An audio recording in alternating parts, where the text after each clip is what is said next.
दोस्तों इस समय कंप्यूटर का यूज हर क्षेत्र में बहुत ही ज़्यादा मात्रा में किया जाता है।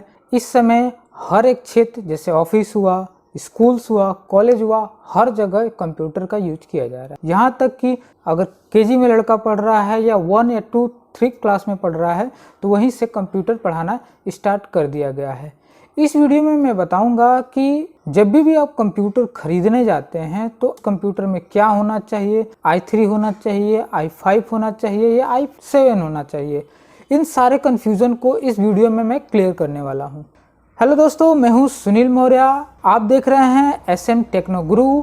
अभी तक हमारे चैनल को सब्सक्राइब नहीं किया है तो हमारे चैनल को सब्सक्राइब करें और बेल आइकन पर प्रेस करें ताकि हमारा अगला वीडियो आपको सबसे पहले मिल सके। तो चलिए स्टार्ट करते हैं। जब भी नया कंप्यूटर खरीदने जाते हैं तो बात आती है कि हम कौन सा प्रोसेसर लें। प्रोसेसर के बारे में अगर नहीं जानते हैं, एक हमने पहले इसका वीडियो बनाया हुआ है, आई लिंक में हमने डाल दिया है और डिस्क्रिप्शन में इसका लिंक डाल दूंगा जहां से आप जाकर देख सकते हैं। इस वीडियो में भी थोड़ा सा इसके बारे में बताना चाहूँगा।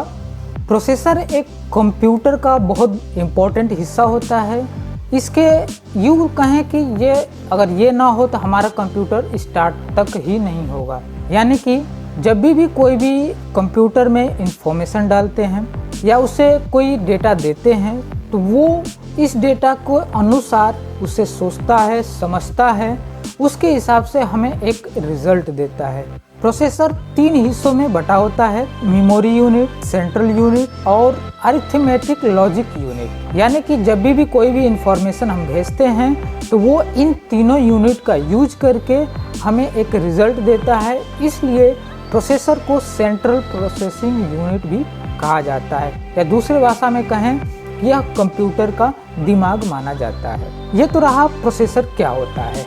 उसके बाद बात आती है कि प्रोसेसर कौन सा लें। जब भी कंप्यूटर खरीदने जाते हैं तो यहाँ पे कन्फ्यूजन ये आती है कि हम कोर कौन सा लें। पहले तो समझ लेते हैं कि कोर क्या होता है, उसके बाद हम बताते हैं कि i3 लेना है, i5 लेना है या i7 लेना है। कोर एक सिंगल प्रोसेसर यूनिट होते हैं, यानी कि सिंगल प्रोसेसर होता है जिसे हम सिंगल कोर कहते हैं, यानी कि एक कोर कहते हैं। जिस सिस्टम में, जिस कंप्यूटर में 2 CPU लगे होते हैं उसको डुअल कोर कहते हैं। अब यहाँ पे सभी को कन्फ्यूजन ये होता होगा कि किसी सिस्टम में 2 प्रोसेसर कहाँ लगे होते हैं। एक्चुअली ये पहले इस्तेमाल किए जाते थे कि 2 कोर, सिंगल कोर है तो वो आपका स्पीड बहुत स्लो काम करता था। उसमें क्या किया था, स्पीड बढ़ाने के लिए एक और प्रोसेसर जोड़ दिया जाता था जिसको कहते हैं डुअल कोर। जब नया टेक्निक अपनाया गया तो एक ही प्रोसेसर में 2 प्रोसेसर यानी कि 2 कोर को ही एक प्रोसेसर बनाकर इनबिल्ट किया गया, जिसको हम डुअल कोर कहते हैं। अब इसका फ़ायदा ये होता है, जो सिंगल कोर था कि एक साथ एक काम करता था और उसी प्रोसेसर के यानी कि 2 प्रोसेसर की क्षमता एक प्रोसेसर में डाल दिया गया है, तो उस टेक्नोलॉजी को बोलते हैं डुअल कोर प्रोसेसर। उसके बाद आता है क्वाड कोर। क्वाड कोर में क्या होता है कि 4 कोर होते हैं और 4 कोर को ही एक प्रोसेसर यूनिट में ही इनबिल्ट किया जाता है, जिसको कहते हैं क्वाड कोर। यानी कि इसमें क्या होता है कि कई सारे सॉफ्टवेयर एक साथ ही प्रोसेस हो सकते हैं। सिंगल कोर में क्या था कि एक साथ एक ही काम होता था। डुअल कोर में होता था कि 2 यानी कि सोचने की शक्ति 2 गुना होती थी।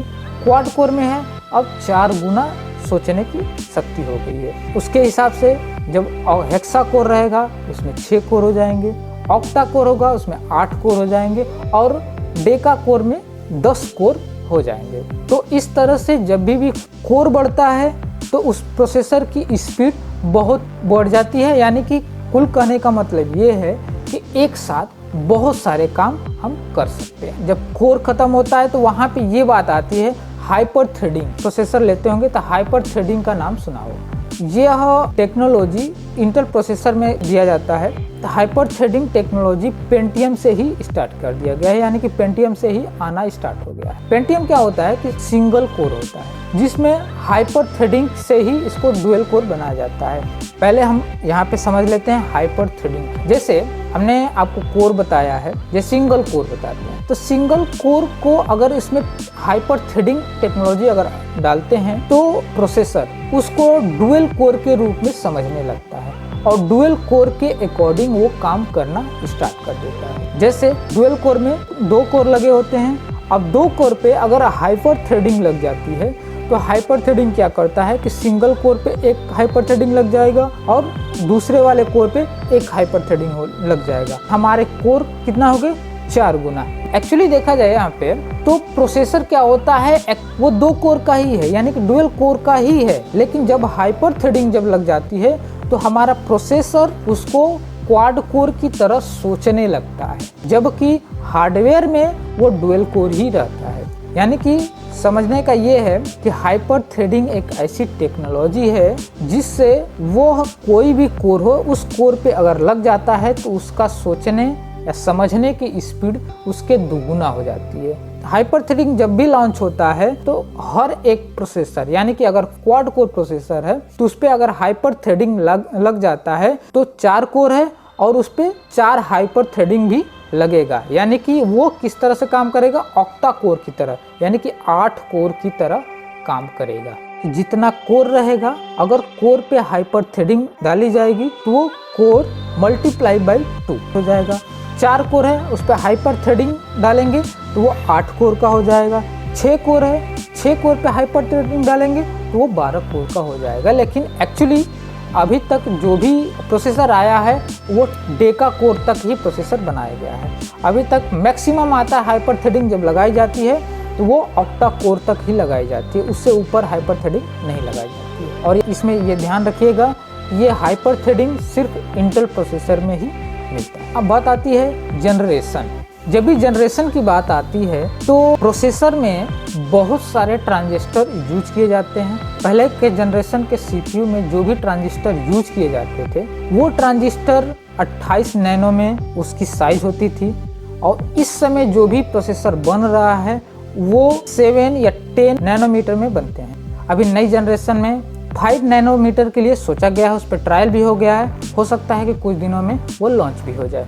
7 नैनोमीटर या 5 नैनोमीटर इतना छोटा होता है जो हम अपने इस नंगी आंखों से देख नहीं सकते। जैसे जैसे जनरेशन चेंज होता है वैसे ट्रांजिस्टर का साइज छोटा होता जाता है, प्रोसेसर छोटा होता जाता है, और जो बिजली की खपत होती है वो बहुत कम होती जाती है। जब भी कंप्यूटर ऑन करेंगे तो उस समय लाइट की खपत बहुत ज़्यादा होगी। जो पुराने जनरेशन है 3rd या 4th जनरेशन में उसमें लाइट की खपत बहुत ज़्यादा होगी। आगे जैसे जनरेशन जाते हैं उसमें भी कम होगी। जहाँ तक बात करें लैपटॉप में, अगर 3rd जनरेशन का लैपटॉप है उसमें बैटरी बैकअप बहुत कम मिलेगी, और इस समय के जो भी है 7, 8, 9, 10 जनरेशन के जो भी लैपटॉप आ रहे हैं उसमें पावर बैकअप बहुत ज़्यादा देखने को मिलेगा। अब आते हैं कि i3 लें या i5 लें या i7 लें। समझ लीजिए कि i3 प्रोसेसर 2 कोर से 4 कोर तक आता है। यहाँ पे इसके प्राइस में भी अंतर आएगा। यह 5000 से स्टार्ट होता है, करीबन 8-9 हज़ार तक बिकता है। अब ये क्या होता है कि i3 उन लोगों के लिए जनरली यूज किया जाता है जैसे इंटरनेट यूज करते हैं, सर्फिंग का इंटरनेट पे सर्फिंग करते हैं या टाइपिंग करते हैं या जैसे कोई प्रोग्राम यूज करते हैं, तो उन सब कामों के लिए i3 बहुत ही बेटर है। उसके बाद आता है i5 में 2 कोर से लेकर 6 कोर तक यूज किए जाते हैं। अब यहाँ पे भी i5 क्या होता है 15,000 से स्टार्ट होता है और करीबन 20-22 हज़ार 23 हज़ार तक मिलता है। ये भी डिपेंड करता है जनरेशन के हिसाब से इसका प्राइसिंग भी होती है। इसमें हाइपर थ्रेडिंग हो जिसमें होगी उसमें उसका प्राइस कम होगा, और जिसका डायरेक्ट अगर क्वाड कोर ही यूज किया जाता है यानी कि उसमें 4 कोर होता है उसकी प्राइसिंग कुछ अलग होगी। यह प्रोसेसर के जो भी कंप्यूटर होंगे उन वर्क के लिए काम किया जाता है, जैसे लो लेवल की गेमिंग खेली जाती है या छोटा मोटा वीडियो एडिटिंग सॉफ्टवेयर चलाना होता है, उसके लिए यूज किया जाता है। नेक्स्ट है i7 में जो भी बहुत सारे जितने हाई लेवल के गेमिंग की जाती है, हाई लेवल की वीडियो एडिटिंग की जाती है, उसके लिए ये प्रोसेसर यूज किया जाता है। इस प्रोसेसर में 2 कोर से लेकर 8 कोर तक पाया जाता है। इसमें भी हाइपर थ्रेडिंग यूज की जाती है। इस प्रोसेसर की प्राइस करीबन 27,000 से स्टार्ट होती है और कोर के हिसाब से, हाइपर थ्रेडिंग के हिसाब से इसका रेट भी चेंज होता है। तो ये तो रहा कि जब भी हम लैपटॉप या कंप्यूटर खरीदने जाएं तो इन चीज़ों को ध्यान में रख के जाएंगे, तो अब कभी भी कंप्यूटर या लैपटॉप ठगे नहीं जाएंगे। आई होप हमारा ये वीडियो आपको अच्छा लगा होगा और सारी बातें समझ में आ गई होगी कि जनरेशन क्या होता है, कोर क्या होता है, i3 i5 कब लें, किस काम के लिए लें। तो हमारे वीडियो को लाइक करें, सब्सक्राइब करें और बेल आइकन पर प्रेस करें ताकि हमारा अगला वीडियो आपको मिल सके। धन्यवाद।